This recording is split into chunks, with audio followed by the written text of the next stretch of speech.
Puji Tuhan. Selamat pagi Bapak Ibu Saudara yang dikasihi oleh Tuhan Yesus Kristus. Sebelum kita mulaikan aktivitas kita pada pagi hari ini, kita mau memuji, memuliakan nama Tuhan dan mendengarkan sebagian firman Tuhan.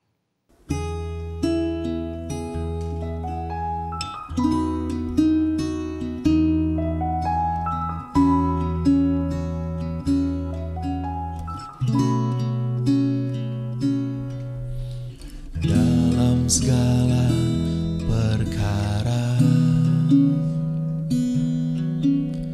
Tuhan punya rencana yang lebih besar dari semua yang terpikirkan. Apapun yang kau perbuat, tak ada maksud jahat.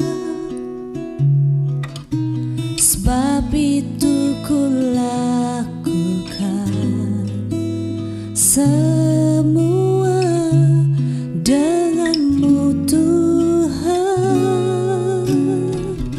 Ku tak akan menyerah pada apapun juga, sebelum ku coba semua yang ku bisa, tetapi ku berserah kepada kehendak-Mu. Hatiku percaya Tuhan punya rencana.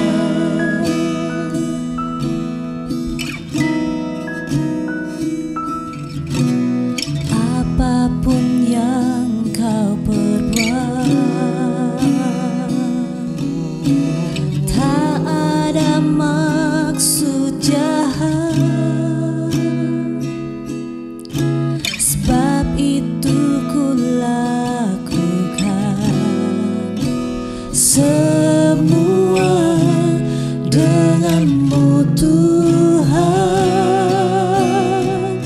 Ku tak akan menyerah pada apapun juga, sebelum ku coba semua yang ku bisa, tetapi ku berserah kepada kehendak-Mu. Hatiku percaya Tuhan punya rencana.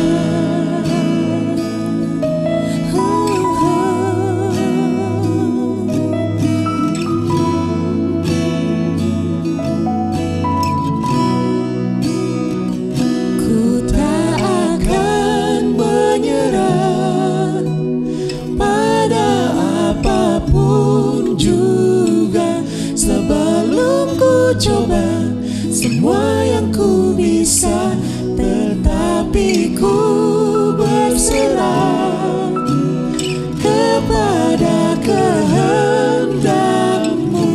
Hatiku percaya Tuhan punya rencana.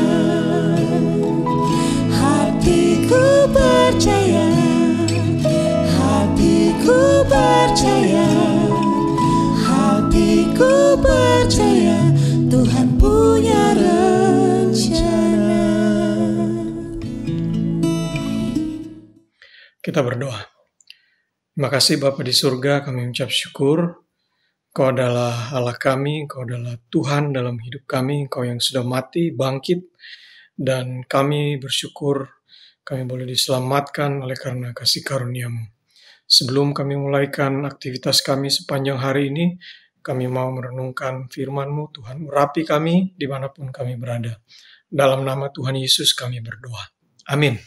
Puji Tuhan. Haleluya. Kita buka di 1 Korintus 15 ayat yang ke-6. Sesudah itu, ia menampakkan diri kepada lebih dari 500 saudara sekaligus. Kebanyakan dari mereka masih hidup sampai sekarang. Jadi kitab 1 Korintus ini ditulis kurang lebih pada tahun 55-56 Masehi. Jadi kebanyakan dari mereka masih hidup sampai sekarang, tetapi beberapa di antaranya telah meninggal. Bapak Ibu Saudara yang dikasihi Tuhan, tema kita pada pagi hari ini adalah Tuhan Yesus menampakkan kepada 500 orang ya setelah bangkit dari kematian. Jadi kita sudah memperingati Paskah ya, bagaimana Yesus mati disalibkan, kemudian pada hari yang ketiga bangkit. Dan Tuhan Yesus menampakkan kepada banyak orang ya, di 1 Korintus 15 ayat 5 juga disebutkan menampakkan diri kepada Kefas dan kemudian kepada ke-12 muridnya. Dalam masa 40 hari itu ya, sebelum naik ke sorga, Tuhan Yesus juga menampakkan kepada 500 saudara sekaligus. Jadi ya, ini yang kemudian ditulis oleh Paulus mengingatkan bahwa ada saksi ya yang melihat bahwa memang betul Yesus bangkit dari kematian. Dan juga di sini dikatakan ya bahwa juga Yesus menampakkan diri kepada Paulus ya, waktu itu masih bernama Saulus. Dan dia juga menampakkan kepada beberapa murid-murid. Jadi ini bukan suatu rahasia dari kalangan murid-murid saja, kemudian seolah-olah ini berita yang tersembunyi ya, sehingga tidak ada saksi dan kemudian ditulis dan diyakini secara sepihak. Bukan.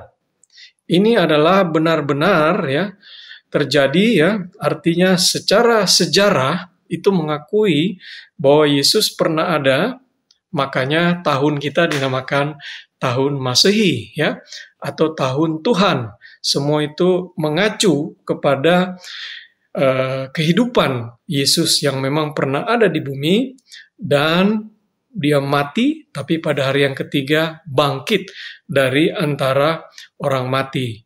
Nah ini yang ditulis ya, dan selain kepada Kefas ya di 1 Korintus 15 ayat 5 kepada ke-12 muridnya, 1 Korintus 15 ayat 6 kepada 500 saudara sekaligus ya, ada yang masih hidup ya, kurang lebih 55-56 masih, tapi ada beberapa yang sudah meninggal. Nah di ayat 7 selanjutnya ia menampakkan diri kepada Yakobus, kemudian kepada semua rasul. Bapak Ibu Saudara yang dikasihi Tuhan ya, kalau kita melihat ya atau merenungkan apa yang ditulis oleh Paulus ini, maka inilah yang menjadi dasar iman Kristen itu. Inilah yang menjadi dasar bahwa kita menaruh kepercayaan iman kita kepada Tuhan Yesus Kristus. Karena dia adalah Allah yang berinkarnasi menjadi manusia, menjadi daging, kemudian mati ya untuk menggenapi hukum Taurat itu ya, karena upah dosa adalah maut. Yesus mati menggantikan kita, dan kemudian Yesus mengalahkan maut, bangkit dari antara orang mati dan naik ke sorga. Jadi semua itu ada saksinya ya. Kita lihat di dalam 1 Korintus 15 ayat 12 ya. Ini mungkin menjadi alasan kenapa Paulus menulis ayat-ayat yang sebelumnya kita baca di atasnya ya. 1 Korintus 15 ayat 12, jadi bila mana kami beritakan bahwa Kristus dibangkitkan dari antara orang mati, bagaimana mungkin ada di antara kamu yang mengatakan bahwa tidak ada kebangkitan orang mati? Ayat 13, kalau tidak ada kebangkitan orang mati, maka Kristus juga tidak dibangkitkan. Ya, ini sebetulnya juga pengalaman dari Paulus. Karena ada yang meragukan bahwa kebangkitan Yesus dari antara orang mati itu hanya karang-karangan sebagian orang, hanya ngarang cerita dari Paulus. Ya, pada era itu banyak yang meragukan. Ya, dan pada pengalaman perjalanan Paulus dan Silas, ya, mereka sampai di Athena. Kemudian Paulus menyampaikan suatu landasan pemikiran yang kuat, dan masyarakat Athena pada waktu itu memang sangat terkesima dengan yang sifatnya ajaran-ajaran yang mengandung falsafah hidup yang tinggi, ya, ajaran-ajaran filsafat. Dan Paulus mengatakan itu dalam ajarannya menunjukkan kepada Allah yang tidak dikenal, sehingga masyarakat Athena tertarik. Kemudian Paulus diminta untuk menjadi pembicara di Areopagus, ya, suatu bukit yang memang awalnya ditujukan untuk mengadili orang-orang, tapi dalam hal ini kemudian Areopagus itu berkembang menjadi semacam konsil, ya, dewan untuk merumuskan hal-hal terkait dengan banyak hal yang ada di masyarakat, ya, pemikiran-pemikiran yang baik. Dan hal itulah kemudian Paulus diundang di situ, diuji pemikirannya Paulus. Jadi waktu Paulus menyampaikan khotbahnya, semua terkesima. Tapi ketika Paulus mengatakan bahwa Yesus itu bangkit dari antara orang mati, Yesus mati dan bangkit, kemudian orang Athena langsung mencemooh. Bagaimana mungkin ada kebangkitan orang mati, ya? Itu yang kita bacakan, yang kita lihat di 1 Korintus 15 ayat 12 dan 13. Karena memang tidak mungkin secara manusia orang itu bangkit dari kematian, ya. Jadi keraguan. Nah, kita bersyukur, ya, bahwa kebangkitan Yesus itu ada saksinya. Dan itu ditulis, ya, dari 500 orang itu pada tahun 5556, ya, itu masih ada yang hidup. Ketika Paulus di Areopagus itu kurang lebih kejadiannya kurang lebih tahun 40-45 Masehi, ya, artinya kurang lebih 10 tahun sebelumnya Paulus berada di Athena. Ya, jadi Paulus merasakan betul bahwa inilah hal yang mendasar dari ajaran yang dituliskan oleh Paulus yang menjadi landasan iman Kristiani. Bahwa Yesus betul-betul mati dan kita paham itu adalah menggantikan kita, orang yang berdosa. Kemudian Yesus betul-betul bangkit dari antara orang mati. Bapak, Ibu, Saudara yang kasih Tuhan, saya tidak akan memperpanjang renungan. Biarlah ini kita semakin diperteguh, diperkokoh iman kita, ya. Dan saya akan kunci di dalam ayat 1 Korintus 15 ayat 14. Di situ dituliskan, tetapi andai kata Kristus tidak dibangkitkan, maka sia-sialah pemberitaan kami dan sia-sialah juga kepercayaan kamu, ya. Jadi Yesus Kristus sudah bangkit. Puji Tuhan. Inilah yang menjadi kekuatan kita karena Dialah memang Allah. Kita berdoa. Terima kasih Bapa di surga. Kami bersyukur bahwa kami diingatkan melalui peristiwa Paskah ini bahwa kebangkitan Tuhan Yesus itu betul-betul ada saksinya. Dan kami bersyukur inilah yang menjadi landasan iman kami bahwa Engkau adalah sungguh-sungguh Allah yang sudah mati menebus dosa kami dan Engkau bangkit pada hari yang ketiga mengalahkan maut. Kami berterima kasih. Dan biarlah kuasa kebangkitan ini menjadi bagian dalam hidup kami.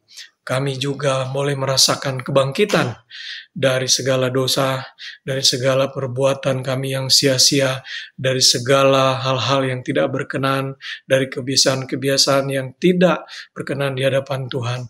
Kami boleh bangkit dari semua itu. Biarlah kekuatan ini menjadi bagian kami. Dalam nama Tuhan Yesus kami berdoa. Amin. Puji Tuhan, Tuhan Yesus memberkati. Di dalam